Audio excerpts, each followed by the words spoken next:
Good afternoon, South Africa, and welcome to Afternoon Express. I'm Danilo.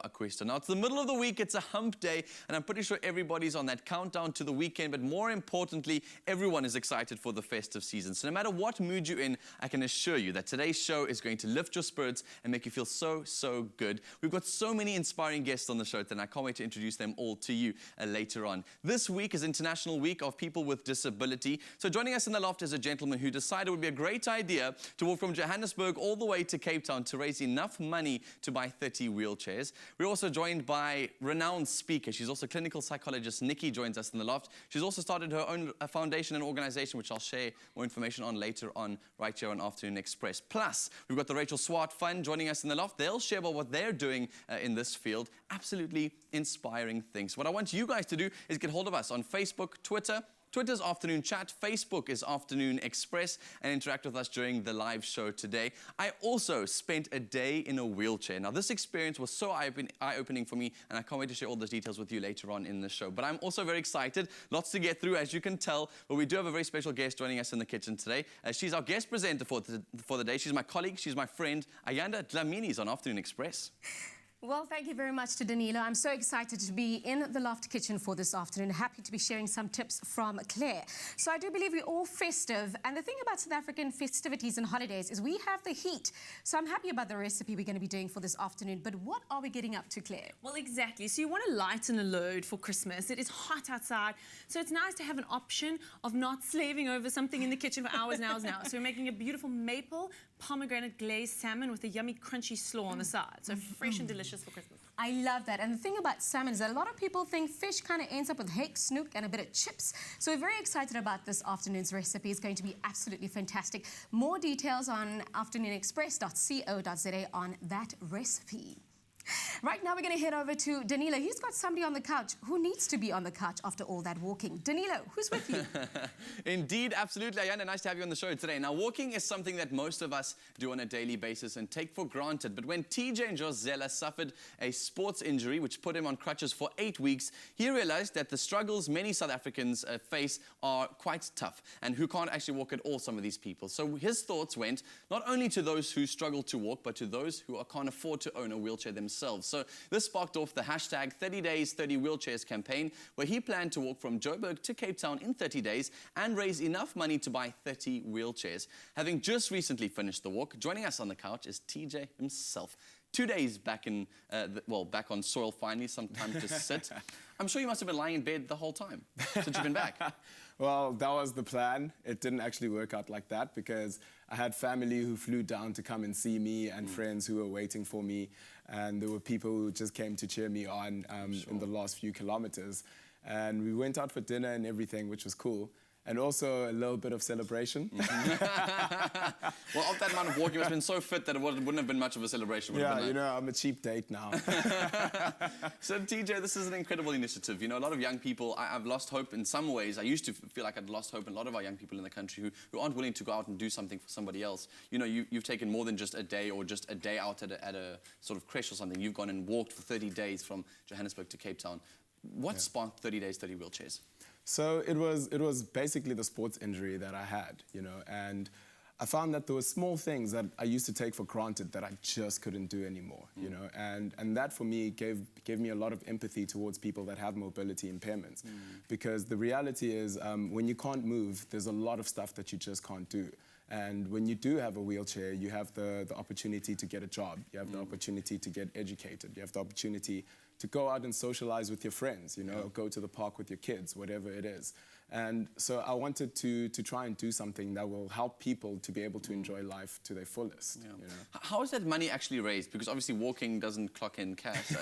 I don't know, unless there's something you're walking, I don't know how that works. You put tips in your pocket as you walk past. But how did you raise enough money, or have you raised enough money to buy those 30 wheelchairs in those 30 days? And how did that whole process work? Okay, so we haven't raised quite enough yet. But basically the walk was to raise awareness for the cause, and people would then donate via EFT or bank deposits to the beneficiary, which is Kwaza, and also via SMS line by SMSing TJ to 40010, which costs 20 Rand. But that was the main way of donating.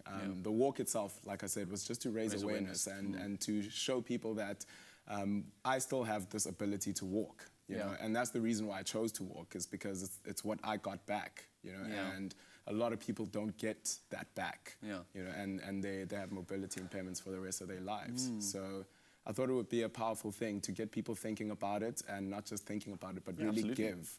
And you must have grown a lot in the process, I'm sure, too. And I'd like to hear more about that in the next few minutes or so. But walking from Joburg to Cape Town is far. It's over 1,300 Ks. How many Ks were you doing a day? Was it set out planned for you? Did you plan your route? Did you just walk until you were I totally planned my route down to the T. And then on the first day, all of it went out the window.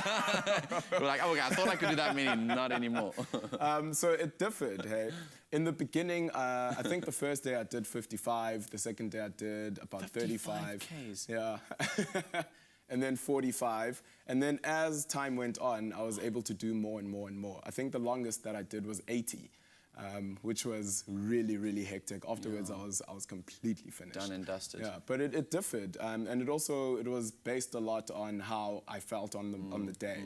Like some mornings, I really couldn't do more than 25. Yeah. And then some days, I'll feel strong enough to do 60. Yeah. You know, so it differed each day. Let's share a bit more about your personal journey in that process, because, I mean, walking that distance is far, and I found that when my body gets tired, my mind is tired, my soul is tired, and I'm less willing to give. And what kept you going, and sort of what was going through your mind throughout those 30 days? Yeah. Well, there were points where I completely lost my mind. It went crazy. And I'm really glad that I had my support team with me, you know, because if they weren't there, I really would have gone bonkers. Who was in that support team? A guy called Gad, who's a friend of mine. We've been friends for like over 10 years now. And Ndumiso, who I met about 3 years ago, who was the photographer. And Gad was project manager, and he basically went into the towns, told people what we were doing and everything, and also coordinated our liaisons with the media and everything. So we all lost our minds, actually, on the way. But what kept us going was the fact that we're not doing this for ourselves, you know. And I think it was a key difference, because it wasn't like walking to Cape Town wasn't something that I wanted to tick off my bucket list and be like, okay, I've done it now, I'm done. It was really to try and help and change people's lives, you know, and help people have better lives. And that kept me going, because I kept on, whenever I was down, like completely like, why am I doing this? You know, I think it's not for you, TJ, you know, it's for all the people that are going to be helped from this. So that's what kept me going. You sound like the epitome of the definition of the word compassion, because compassion means I suffer with you, and so you're realizing what it means to have this gift of your mobility, and you use that for a greater good. I'm ask actually a very strange question, because I think everyone at home is sitting going like, what do his feet look like after walking for 30 days? Please, won't you just take off your shoes and show us what your feet look like? Is it appropriate? Do you really want to see? I really want to see what your feet look like. 30 days of walking from Joburg to Cape Town must have put a lot of strain on those poor feet of yours, because I can walk a day in shoes and feel my feet look ashy, no matter how much moisturizer I put on. Every girl in the country is going like, he's so kind and he's so sweet. We want to marry him. So I don't think I really mind what your feet look like. My wife won't be too happy about that. Wow. Okay, so it's just... So over here was the first blister I had. Oh, it was like about this big. It was very painful. Here was the second one that came. Ouch, ouch, It was under there. Ouch, ouch, dude. Over here on my heel. How did you keep walking with those blisters? They're still... I just did it. There was actually an expression that Ndu and I came up with while we were walking. It was like, just walk through the pain, bro. Just walk through the pain. And I think that as well, it became sort of a metaphor for our lives for that 30 days, because there were a lot of times where it wasn't just physical pain, like emotionally, mentally, everything was just like, there were times we were completely broken. And it was a case of, you know what, just walk through it, because at the end of it, everything will be all right. Sure. You know? So if you can do it, pretty much anyone can do it. Pretty much, yeah.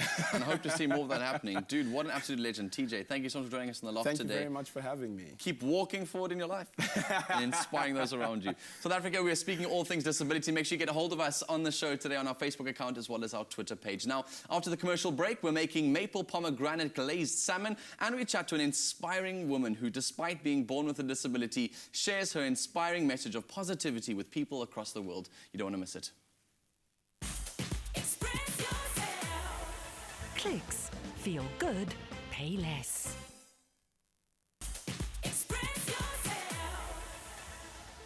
Well, Welcome back to Afternoon Express. We are in the Loft kitchen and we are chatting all things festive, at least as far as your kitchen is concerned, and the meals. We were saying a little bit earlier on with Claire that, holidays in December are summery, winter wonderlands we don't have in South Africa. So what are we going to do to make sure that our families are fed, but also at the same time we're having fun?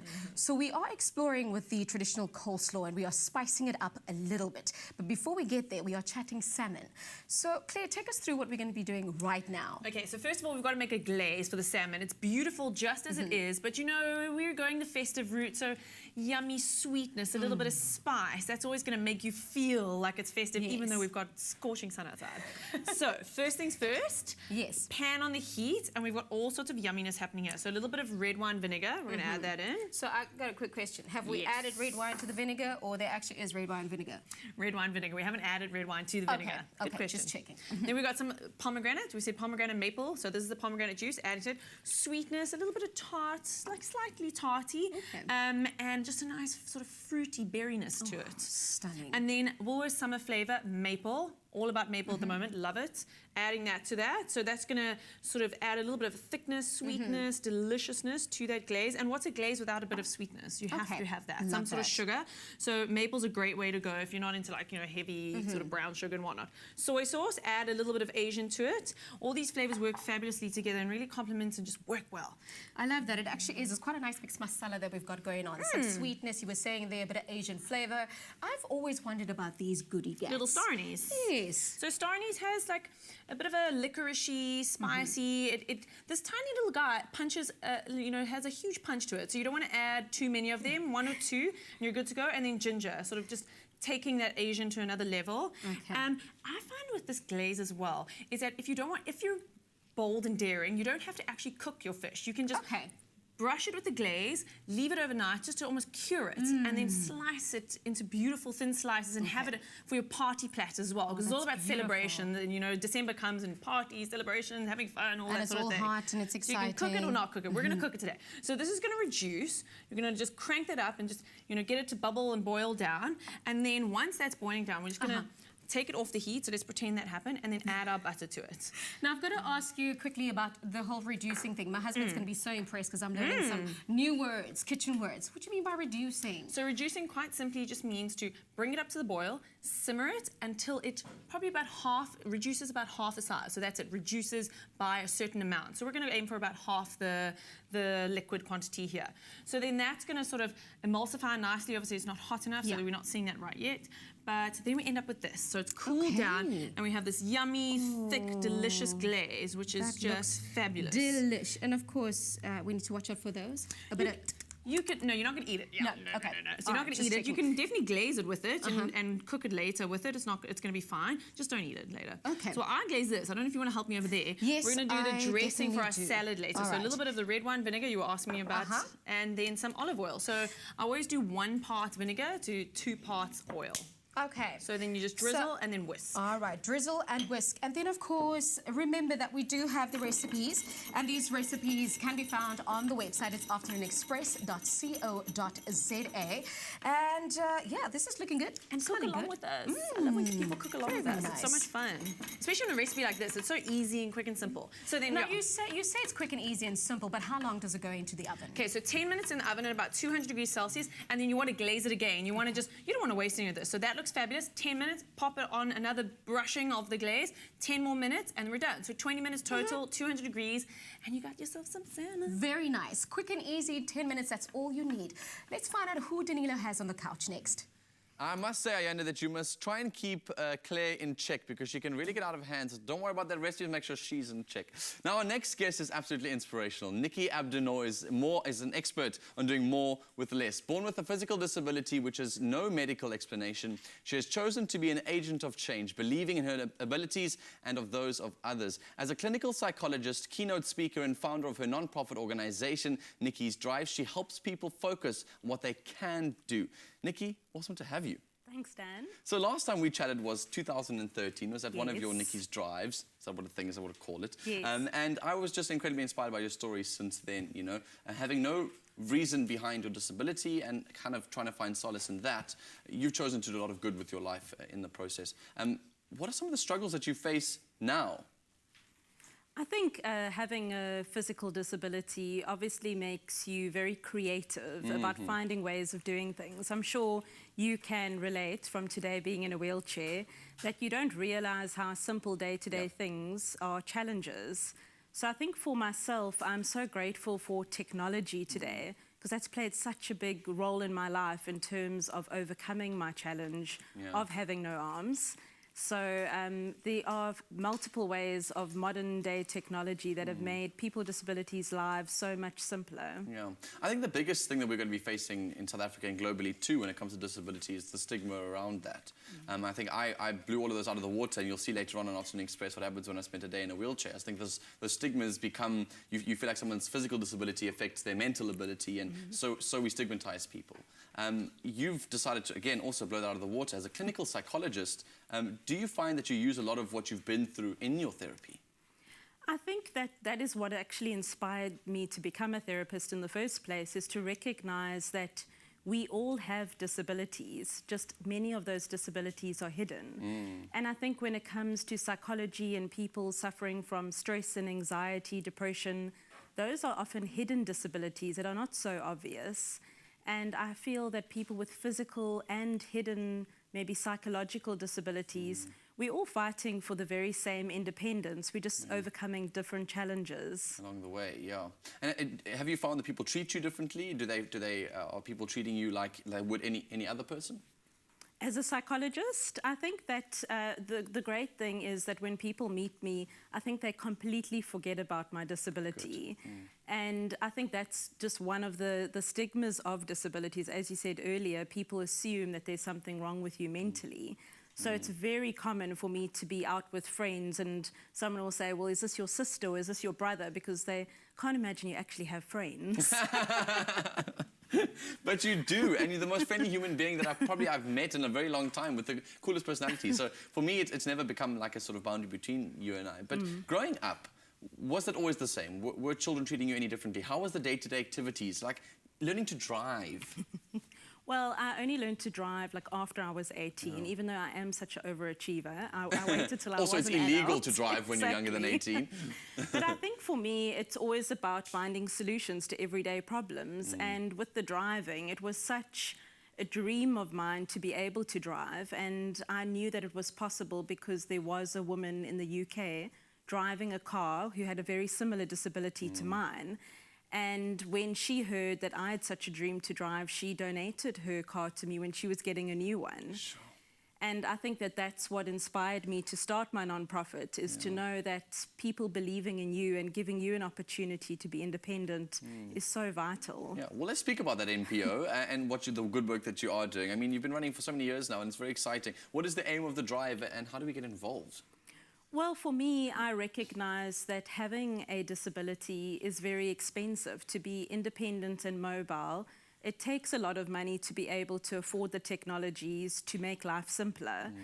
And often we think of basic human needs, which are so important, but we forget to recognize that our mobility and accessibility to transport is vital for us to become active parts of society. So for me, having a car donated to me really inspired me. Where can other South Africans go to ask for assistance? We fund car adoptions, and we funded 11 projects to date. And it's really exciting to see other people with disabilities who want to go and study, who are mothers and fathers and grandparents even, and want to be able to go to work independently. And it's very exciting that you've done that so far. I mean, you've given people almost more of their life back. There's more that we can do now. We can go out. We can be out there in the world doing what we absolutely love. So if you had a message for people in South Africa, particularly for this week and for the rest of our lives, what is it about disability that you think we're getting wrong? What are we doing right, maybe? Well, I think where we are going wrong is maybe focusing on the problem rather than the solution. And where we can go right is to recognize that we need to focus on what we can do. So often we're focusing on our limitations, things, we compare ourselves to others. Why not focus on your strengths? And that might be very different for each person. And that builds self-esteem, confidence, and makes you feel like you can be part of society. Absolutely. Nicky, you're such an inspiration. Every time I chat to you, I love hearing from you. I wish I could have you on the couch the whole show today. It's really, really cool to have you. And all those details, South Africa, for her NGO will be available on our social media sites too. So if you want to go and find out about Nickys Drive, make sure you also either go find her on social media or get following us. Afternoon Chat on Twitter and on Facebook, Afternoon Express. Now, after the break, we're joined by a representative of the Rachel SWAT Fund that is dedicated to helping the disabled, and we take a look at an interesting world of pet photography. Don't go anywhere. Give kids the gift of hearing this Christmas. Are you with us?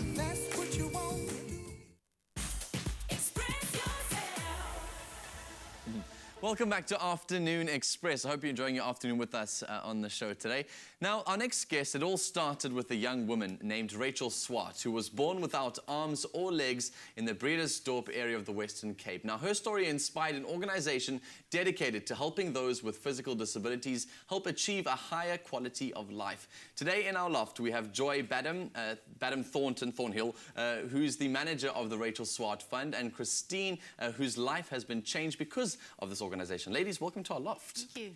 So one thing about the fund, Joy, that I think people always misunderstand is that funds are sort of same thing as an NGO. They do a whole bunch of community activating work, but you guys do much more intricate work behind that. Tell us about the Rachel SWAT Fund. The Rachel SWAT Fund is a non-profit organisation that provides mobility aids for people living with disabilities.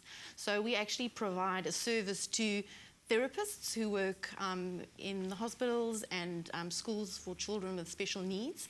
And the services is that those therapists, the occupational therapists and the physios can make applications to us on behalf of their clients. And the clients are people that are living in disadvantaged communities who could never afford the kind of devices that they need. And most of them are living off disability grants. So they make applications to us. So we also obviously have to raise funds to cover that. It's amazing work that you guys are doing, and the story behind it is as beautiful. Tell us about that story. Yeah, I'm glad you asked that, because I do love talking about the story of Rachel SWAT. And she was born in 1923 without any limbs, and even though it was a disability, I think for Rachel, it was normal. She didn't know any other way. And I get all, what I'm going to share with you today is actually because she wrote a little book, which was incredibly inspirational, and you can actually read it on our website. But, she just went on to live a normal life, although her mother tried to protect her and shelter her and did say to her, Rachel, getting married and having children is not for you. Wow. And so she grew up thinking that that was just going to be something that she would never experience. But as we know, Rachel did get married, and she had 2 children. As all children do, they disobey their parents. We know.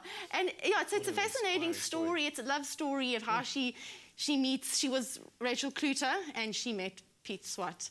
And then what happened was that her mother was a very good seamstress and sewer, and Rachel actually learned how to do embroidery. I mean, such an intricate thing with her stumps, and she did amazing embroidery. And there was a gentleman by the name of Piet Bierkes, who was a journalist in Bredasdorp. He came to visit her on the farm where she was demonstrating her needlework. He did an article, printed it in the Die Landstem, which was the newspaper. And then there just so happened to be a philanthropist from the UK, John Ellerman, in the area, who read this newspaper because he was trying to learn how to speak Afrikaans. Yeah. Fascinated with the article and said, how can I help Rachel? And she asked if she could please have electricity in her house and a car.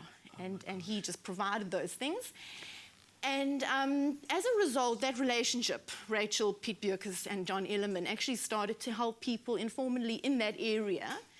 And then tragically, Rachel passed away in 1955. That was just after her daughter was born. So her son was 5 years old, and then her daughter was just a newborn baby. But then Piet Bierkes and John Ellerman went on to help people. And in 1960, they formalized it as a welfare organization. And so that's 55 years ago. and the fund has strong. helped over 5,000 people. Sure. It goes to show that one person's story can inspire such a massive ripple effect. Exactly. People need to realize the importance of their lives. So, Christine, obviously your life has been changed tremendously because of the fund. Let's talk quickly about life before the fund. What was life like for you? Life before a year ago, I was using my manual wheelchair. And it was an effort for me to go to shopping and to do shopping and stuff because I call this my pap tire. As you can see, sometimes I wheel myself and this hand seems to not touching the wheel, and then sometimes I fall. Ouch. And so I was thinking of going to SWAT, and then I got this image of what is people gonna think? What are they gonna think of me? Having a electric wheelchair, aren't they gonna think I'm lazy and stuff? Because I believe that while you can still do something for yourself and to yourself, you can still do things. And so I swallowed my pride and I went to SWAT. And they've changed your life forever. How's life been? But it was a year ago. Yeah, so how's life been in the last year for you now, having more mobility? Freedom. That's what I would say. Amazing. Christine, Joy, such an honor to have you guys in the Loft. Enjoy the rest of this week as we try and educate more and more South Africans about disability and what the opportunities are available to those who are disabled and in impoverished communities. So hope more applications come through and you guys are able to support more people. Absolutely amazing work, guys. I'm so inspired by today's show and hope you are too. Now, if you want any more information on the Rachel SWAT Fund, then head over to our website, afternoonexpress.co.za. Now, we recently went on set to this 2016 Tears calendar shoot, which featured a number of abandoned dogs and cats. Take a look at this. Capturing the spirit of a beloved animal takes patience and a keen eye for the subtle hints of the animal's personality. Madeleine Lemmersch has been photographing pets since 2009, creating images that capture their quirky qualities, and she's also behind the lens of this year's Tears calendar. So today we're joined in the Loft by Madeleine Lemmersch from Poor Pixels Pet Photography, who has photographed all the animals in the 2016 Tears calendar, and Tinker, a representative from Tears. Ladies, welcome, and welcome to your other pets that we've got in the Loft today. Welcome, guys. Do they talk? No? Not like the movies. Not like the movies. How's it? Not so quite. Let's talk first of all about these animals that we have here. What are their stories? Well, I'll talk about Jax, who I ended up adopting in the process of photographing the calendar.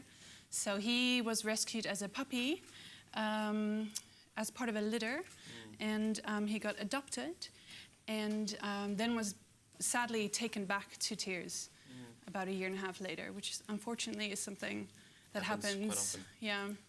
And then spent a while at Tears and then You found ended him. up with me. Nice, and a beautiful home. So let's talk a little bit about Tears themselves.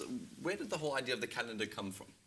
We've been doing the calendar since 2009, and we do it to raise awareness and to show off the animals and their stories, and of course to raise funds from the calendar. Yeah, a lot of them have incredible stories, like I think his name is Stoney sitting in front of you. This is Stoney, yeah. And this has been the focus of this year's calendar, is to bring out those stories. Yeah. So what happened to Stone? Stoney was run over by a taxi, and then he was dragged for some distance, and then he was brought to Tears, and he underwent numerous surgeries, and he lost his one back leg, and his other back leg has limited use, but hasn't slowed him down.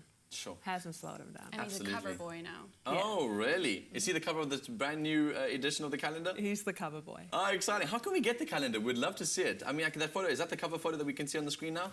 Yes. Oh, he looks That's so Stoney. incredible. How can we get our hands on a calendar like this to support you? The calendar is available through various retail outlets, but also you can go online to our website at www.tears.org.za, and there's a special link for the calendar, and it'll take you to it and then take you through an online process. What an incredible way to raise money for these creatures. Let's talk, Marlene, about the photography itself. So how did you get into photographing animals? To me, it was just a combination of two passions: photography and animals. Particularly dogs. So it's a natural thing for me. Yeah, I'm sure. And it's such an exciting thing to do because, I mean, you get to meet so many different creatures with these incredible stories and get to share their stories with the rest of the world, hopefully, obviously, to raise some money. And I'm assuming this money goes to the most important needs for Tears. And I'm looking forward to seeing how this money does raise, how this money does help the organisation Tears in the future. So, ladies, thank you for joining us in the Loft today. Looking forward to seeing how well it grows. Thank you for having us. Thank you. So now, if you'd like to take some adorable photos of your own pets, then here are a few tips on how you can do that. The trick to getting a good picture of your dog or your cat is to make sure it's in a happy place, it's sitting somewhere where it's happy, it's in its natural environment, and it's looking at you because you're getting its attention. To get the best angle, you want to be at their eye level. You want to focus on the eyes because that's where most of the expression is. If they're on the floor, you want to lie on the floor. If they're sitting on the couch, you want to sit right next to them. To get pets' attention, I don't shy away from using some good old bribery. It can also be nice to take a picture from above with the animal looking up at you. It generally creates quite a cute picture because their ears flop back a bit. I generally like quite a calm background, although it can also be quite nice to have a bit of color or a bit of pattern in the background as well, depending on what you're trying to do. Some very nice tips there for you. And if you guys want to get that calendar, it's only going to cost you 120 Rand, so go get supporting Tears. Now, today we're giving away another hamper to the value of 500 Rand, courtesy of Bob Martin. All you have to do is SMS the keywords Bob Martin, your name and city, to 33728. Remember, though, that those SMSs do cost R1.50, and T's and C's apply, which are also available on our website, afternoonexpress.co.za. Now, after the break, we're chatting to some members of the Unmute Dance Company, which provides a way for those living with disabilities to express their creativity with passion for the arts.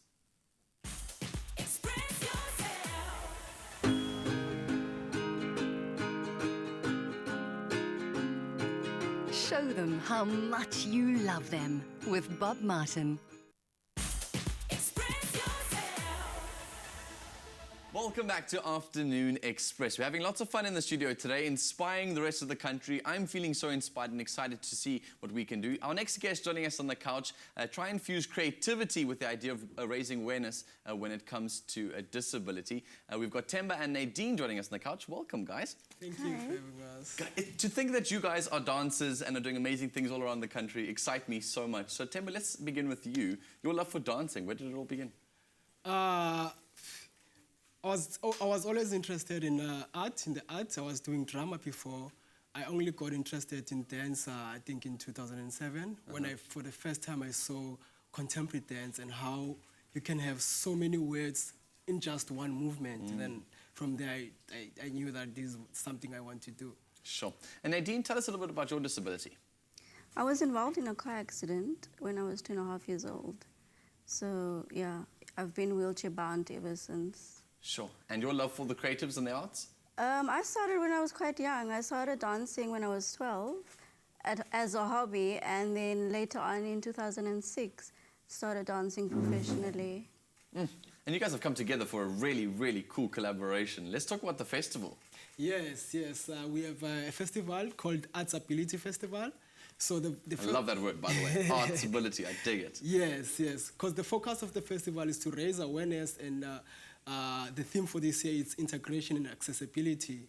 So we've realized from the year that we've been working, that we've been pushing integration, but there's not really access for people with disabilities to be integrated with the rest of the society. Exactly. So with these kind of performances that we're doing in the townships as well, and in the theaters in the city, we are trying to raise that awareness of integration and accessibility. And that's going to be your big role, Nadine. Obviously, you're the education director, so it's your job to make sure that whatever you guys are doing is educating people. Yeah. How is it that you go about using dance, and particularly through this festival, to educate South Africans? What is the message?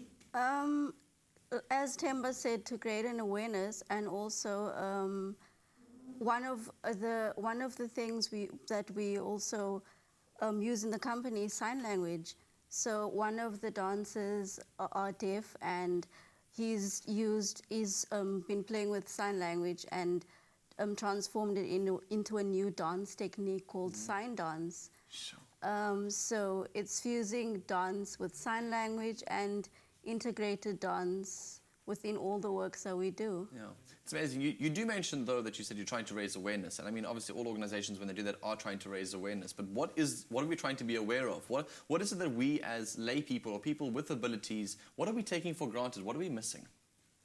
I would say the fact that, the biggest problem within South Africa is that there is not enough accessibility for persons with disability to get around.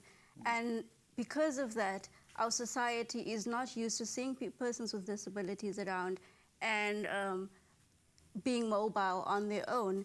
And one of the reasons why we are doing this work is to create an awareness, but also for people to see that persons with disabilities are not as, well, very lame word, useless, that we can do things for ourselves and that we are more able than disabled, and the focus should more be on what our abilities are and not so much the disabilities. Absolutely, exactly. And the art is a beautiful way to do that. There's so many different ways you can express that. So I'm very, very excited to see that you guys have started this project.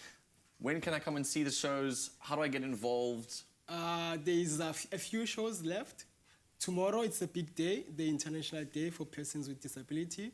We are doing it at the Artscape Opera House. It's a free show. Yeah, it's in Cape Town, Artscape Theatre. It's a free show. Everyone who wants to come and see the show, they're welcome to come. It's a collaboration of all the organizations that have helped to put this festival together.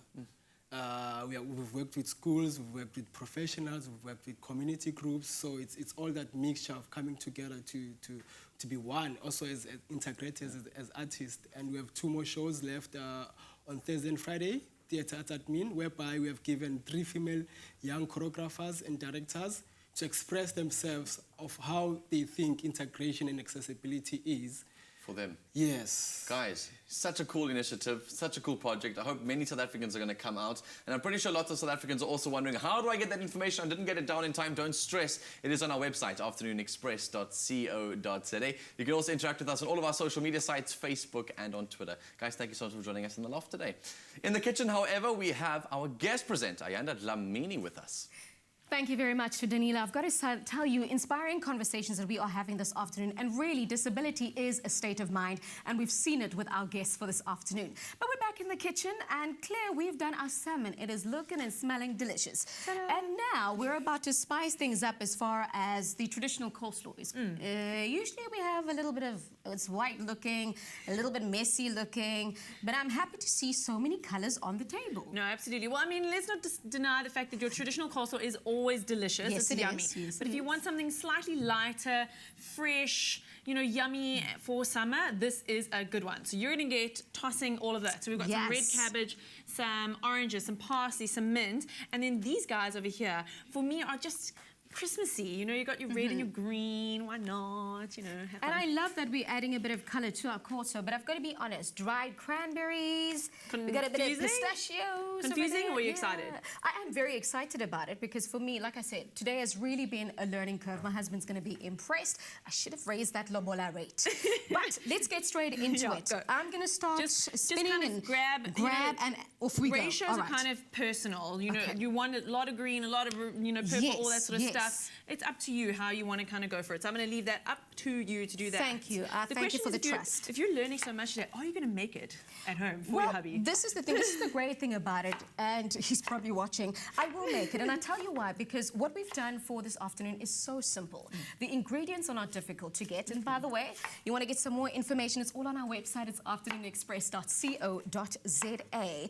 And then this one is also interesting, Claire. I mean, orange, pistachio, cranberry are best friends. Best friends. You can put that in like desserts. Those 2 combos, amazing. Salads, those 2 combos, amazing. Promise you. Okay, and I think this is what the learning is that we don't always have to stick to the traditional. No. And we can really mix things up. We're putting apple with our leaves. We've got a bit of mint over here, which I absolutely love, by the way. And then that fabulous dressing you made earlier. Doesn't look so bad. It's fabulous, I promise you. So that's going to be yummy. So just a little bit of that in there. Yes. Thank you very much. And then we're going to season that up. I'm going to just stretch over here. A little bit of pepper, some salt. Okay. And that's it. Do you want to add it over here? That's it. I'm about to add my decorations. Green and red. Thank you very much. I'm about to add my decorations. Looks amazing. Stir that up in there like that. absolutely fantastic. How This exciting is looks that? delicious. Bring I'm it over very here. excited about it. You are going to pop that on. But when we come back after the break, it's going to be absolutely fantastic. We continue with our conversations. And Danilo has been out on a trip in Cape Town. We take for granted what we have and use with our full bodies. He spends a day in a wheelchair. We're going to check him out. Give kids the gift of hearing this Christmas. Are you with us? Five Roses blends only the top 2 leaves of the finest Ceylon teas. Because nobody makes better tea than you and Five Roses. Welcome back to Afternoon Express. Now, I've got to tell you, Danilo, you've had quite an experience recently. You've got to share it with me, please. Oh, I'm going to share that with you. But can I first just say that it's nice to have a lady who's a little bit shorter than I am on live television. I'm used to having the ladies and their heels up here. So this feels rather good. I'll do this, why don't we? So now, guys, I do have an incredible story to share with you. We often take for granted how easy life can be with the full use of our mobile body, not appreciating the difficulties those less fortunate than us go through every single day. Now, recently in Cape Town, I spent a day in a wheelchair to experience what it's like being unable to have the full use of my legs. It is fascinating. Take a look.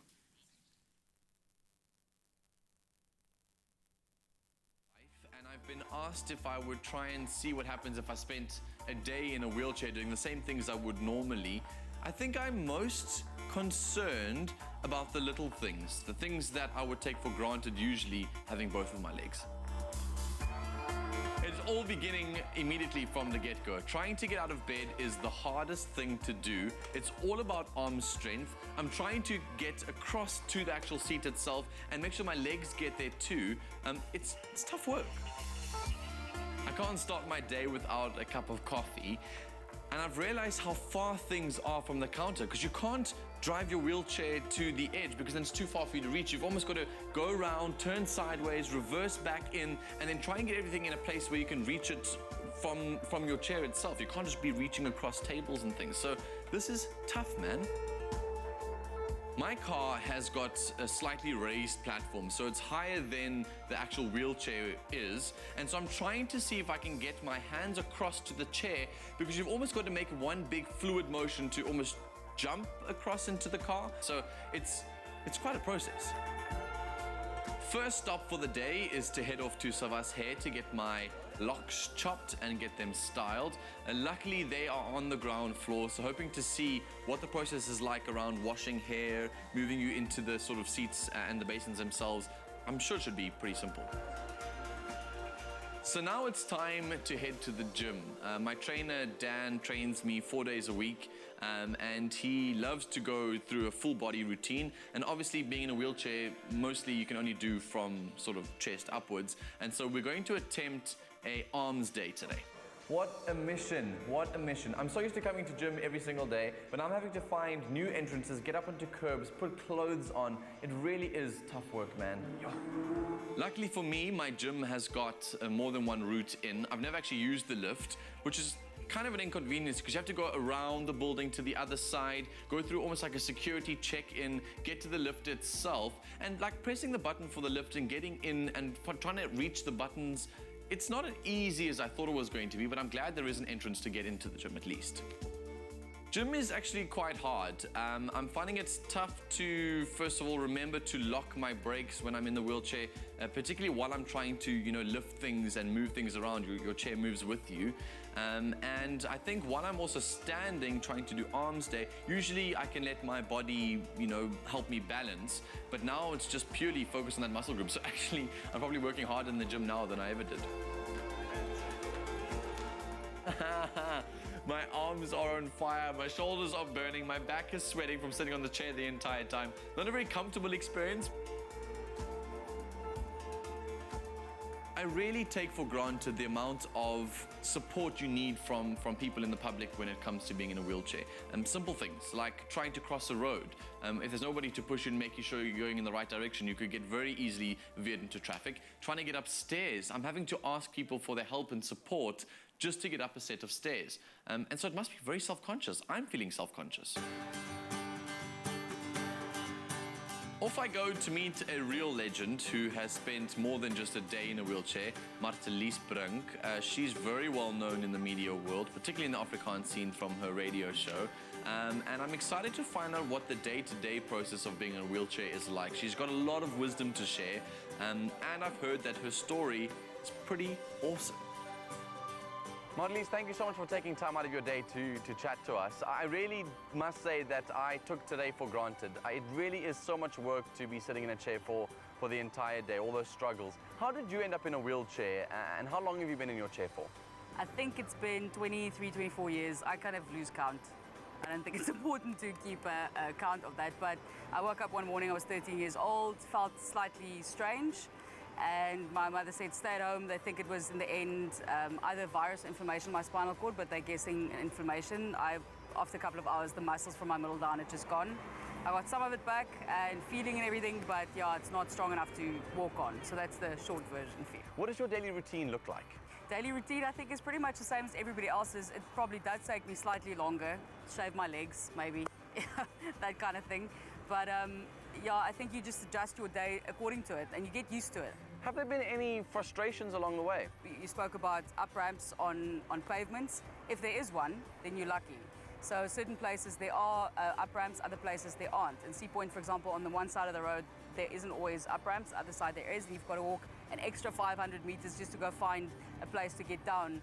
I find restaurants a big struggle. If you go to Camps Bay, there's not a single restaurant in Camps Bay that I can go to that you can use the toilet. Never mind getting into most of them that have steps. One specific restaurant went and changed their restaurant and took out the ramp and put in steps. So those things are frustrating, and you need to find a balance between being difficult about it and being someone who wants to collaborate with people to make things better.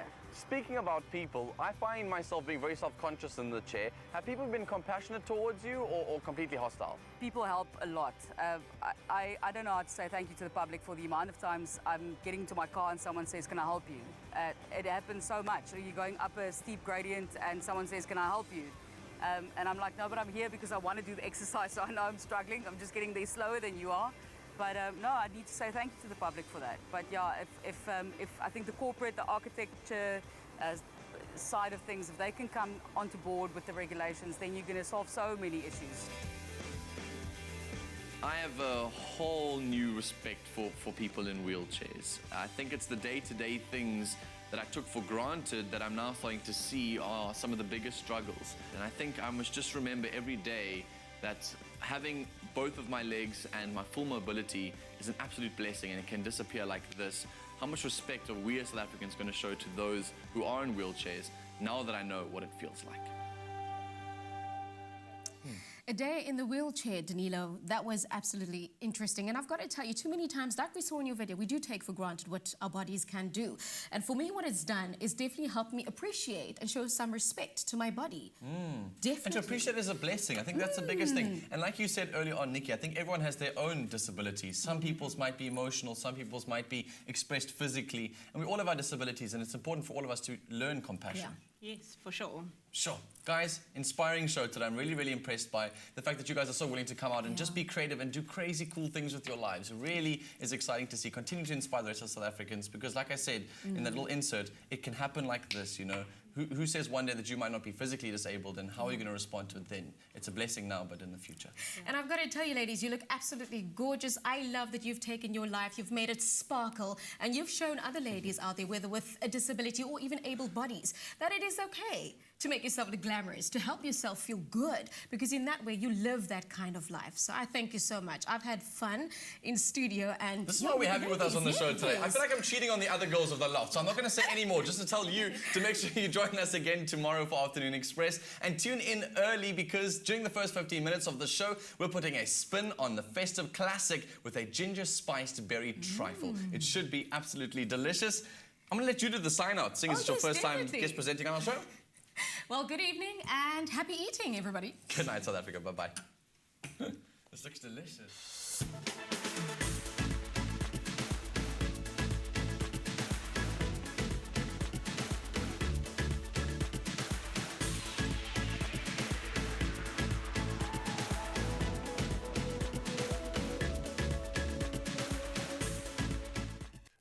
Another feel-good production.